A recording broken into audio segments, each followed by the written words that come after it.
4 ತಿಂಗಳಿಗೂ ಹೆಚ್ಚು ಕಾಲದಿಂದ ಭಾರತ ರತ್ನ ಸಂವಿಧಾನ ಶಿಲ್ಪಿ ಡಾಕ್ಟರ್ ಬಿಆರ್ ಅಂಬೇಡ್ಕರ್ ಅವರ ಪುತ್ಥಳಿಗೆ ಕೊಳುಕು ಬಟ್ಟೆಯನ್ನ ಸುತ್ತಿ ಅಪಮಾನ ಮಾಡುತ್ತಿರುವುದು ಖಂಡನೀಯವಾಗಿದ್ದು, ಕೂಡಲೇ ಜಿಲ್ಲಾಡಳಿತ ಹಾಗೂ ಸಚಿವರು ಅಂಬೇಡ್ಕರ್ ಅವರಿಗೆ ಸುತ್ತಿರುವ ಕೊಳುಕು ಬಟ್ಟೆಯನ್ನ ತೆರವುಗೊಳಿಸಲು ಕ್ರಮ ಕೈಗೊಳ್ಳಬೇಕು. ಇಲ್ಲವಾದಲ್ಲಿ ಈ ಹೋರಾಟ ಮತ್ತಷ್ಟು ಉಗ್ರ ರೂಪಕ್ಕೆ ಪಡೆಯಲಿದೆ ಎಂದು ವಿಧಾನಸಭೆಯ ಮಾಜಿ ಉಪಸಭಾಧ್ಯಕ್ಷ ಹಾಗೂ ಮಾಜಿ ಶಾಸಕ ಜೆಕೆ ಕೃಷ್ಣಾರೆಡ್ಡಿ ಅವರು ಎಚ್ಚರಿಕೆ ನೀಡಿದ್ದಾರೆ.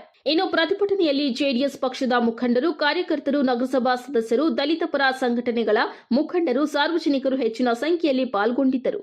ವರದಿ ಸಲ್ಮಾನ್ ಪಾಷಾ, ನಂದಿ ಟಿವಿ, ಚಿಂತಾಮಣಿ.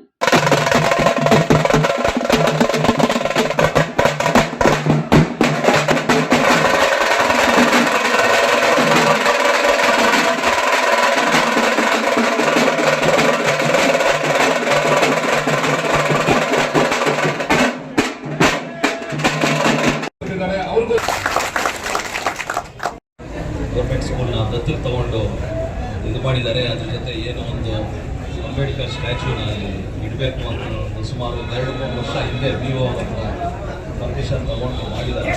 ಇದೆಲ್ಲ ಆಗಿ ಇವಾಗ ಪುತ್ಥಳಿಯನ್ನು ಲೋಕಾರ್ಪಣೆ ಮಾಡಬೇಕು ಅಂದಾಗ ಅದಕ್ಕೆ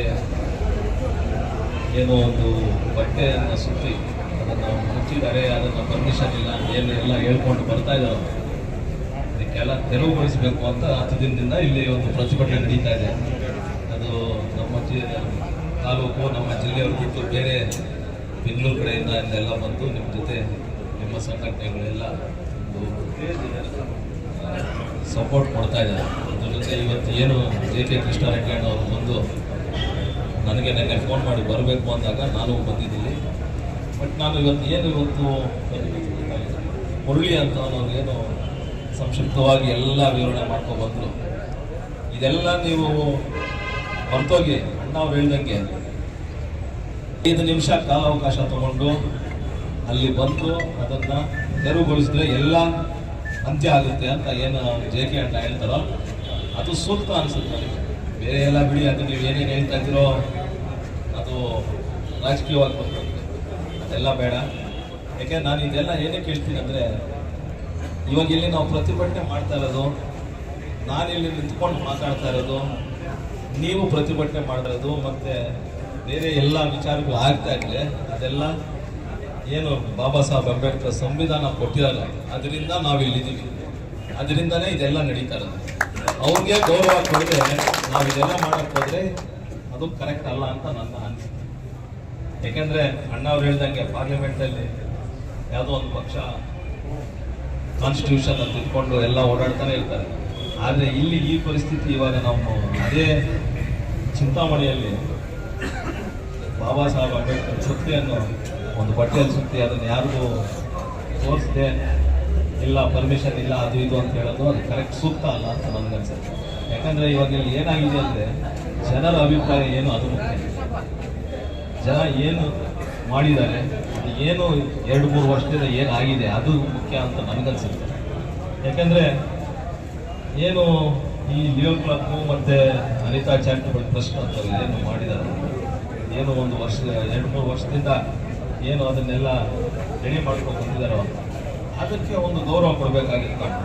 ಅದ್ರ ಜೊತೆ ಏನು ಅವತ್ತು BO ಆಗಿರೋರು ಅವರು ಪರ್ಮಿಷನ್ ಕೊಟ್ಟಿದ್ದಾರೆ, ಅದಕ್ಕೆ ಏನು ಸ್ಕೆಚ್ಚು ಏನೋ ಇದು ಮಾಡಿದಾಗ BO ಅವರು ಸಿಗ್ನೇಚರ್ ಹಾಕಿದ್ದಾರೆ. ಕರೆಕ್ಟ್ ಅಲ್ಲಪ್ಪ ನವೀನ್? ಕರೆಕ್ಟ್ ಅಲ್ಲ? ಇದು ಎಲ್ಲರಿಗೂ ಗೊತ್ತಿರೋ ವಿಷಯನೇ. ಯಾಕೆಂದರೆ 1 ಕೋಟಿ ವೆಚ್ಚ ಖರ್ಚು ಮಾಡಿದ್ದೆಲ್ಲ ಮಾಡ್ತಾ ಇದ್ದಾಗ ಅದು ಶಿಕ್ಷಣಾಧಿಕಾರಿಗಳಿಗೆ ಅವ್ರಿಗೂ ಗೊತ್ತಿರುತ್ತೆ, ಬೇರೆ ಮತ್ತು ಪ್ರಗತಿಪರ ಸಂಘಟನೆಗಳು, ಅಲ್ಪಸಂಖ್ಯಾತರ ಸಂಘಟನೆಗಳೆಲ್ಲರೂ ಸೇರಿ ಇವತ್ತು ಸರ್ಕಾರಿ ಪ್ರೌಢ ಬಾಲಕರ ಶಾಲೆಯಲ್ಲಿ ಅಂಬೇಡ್ಕರ್ ಒಂದು ಪುತ್ಥಳಿ ಪ್ರತಿಷ್ಠಾಪನೆಯಾಗಿ 4-5 ತಿಂಗಳಾಗಿದೆ. ಅದಕ್ಕೆ ಕೊಳುಕು ಬಟ್ಟೆ ಸುತ್ತಿದ್ದಾರೆ. ಆ ಕೊಳುಕು ಬಟ್ಟೆಯನ್ನ ತೆರವುಗೊಳಿಸಬೇಕು ಅಂತ ಹೇಳಿ ಕಳೆದ 4-5 ತಿಂಗಳಿಂದ ಕೂಡ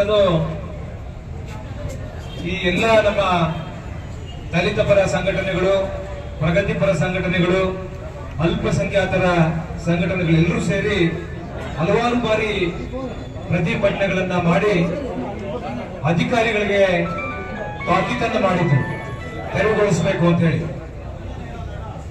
ಆದ್ರೆ ಇದುವರೆಗೂ ಕೂಡ ಆ ಕೆಲಸ ಆಗ್ಲಿಲ್ಲ ಅಂದಾಗ ಈ ಹೋರಾಟಗಳನ್ನ ತೀವ್ರತೆಗೊಳಿಸಬೇಕು ಅಂತ ಹೇಳಿ ಕಳೆದ 10 ದಿನಗಳಿಂದ ನಮ್ಮ ಈ ಎಲ್ಲ ಸಂಘಟನೆಗಳು ಕೂಡ ಅಹೋರಾತ್ರಿ ಒಂದು ಧರಣಿ ಪ್ರತಿಭಟನೆ ಮಾಡಬೇಕು ಅಂತ ಹೇಳಿ ತೀರ್ಮಾನ ಮಾಡಿ ಬಹುಶಃ ಇವತ್ತು 10ನೇ ದಿನ ಮಾಡ್ತಾ ಇದ್ದಾರೆ. ಆದ್ರೆ ಇವತ್ತುವರೆಗೂ ಕೂಡ ಇದರ ಬಗ್ಗೆ ತಾಲೂಕು ಆಡಳಿತ ಆಗ್ಲಿ, ಜಿಲ್ಲಾಡಳಿತ ಆಗ್ಲಿ ಅಥವಾ ಜನಪ್ರತಿನಿಧಿಗಳಲ್ಲಿ ಯಾರು ಕೂಡ ಇದರ ಬಗ್ಗೆ ತಲೆ ಕೆಡಿಸ್ಕೊಳ್ತಾ ಇಲ್ಲ.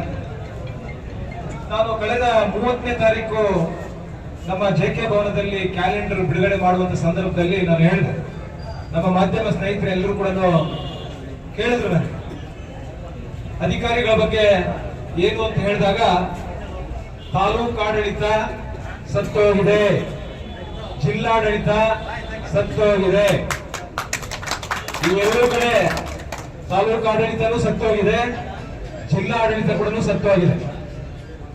ನಾನು ಕೆಲವು ಹಿರಿಯ ಅಧಿಕಾರಿಗಳಿಗೆ ಇವೆಲ್ಲ ನಾನು ಗಮನಿಸಿ ನಾನು ಅವ್ರ ಹತ್ರ ಮಾತನಾಡಿದಾಗ, ಸರ್ ನೀವು ಸಚಿವರ ಹತ್ರ ಮಾತಾಡಿ ಅವರಿಗೆ ಮನವರಿಕೆ ಮಾಡಿ ಆ ಕೊಳಕು ಬಟ್ಟೆಯನ್ನ ತೆರವುಗೊಳಿಸಿ ಅನ್ನುವ ಮಾತನ್ನ ಅಧಿಕಾರಿಗಳಿಗೆ ನಾ ಹೇಳಿದಾಗ ಅವ್ರು ಏನ್ ಹೇಳ್ತಾರೆ ಅಂದ್ರೆ, ಯಾರು ಸರ್ ಅವ್ರು ಯಾರು ಮಾತು ಕೇಳ್ತಾರೆ ಸರ್ ಅವರು ಅಂತ, ಯಾರು ಮಾತು ಕೇಳ್ತಾರೆ ಸರ್ ಅಂತ. ಅಂದ್ರೆ ಇವರ ಮನಸ್ಥಿತಿ ಇಲ್ಲಿನ ಅಧಿಕಾರಿಗಳಿಗೂ ಕೂಡ ಅರ್ಥ ಆಗಿದೆ.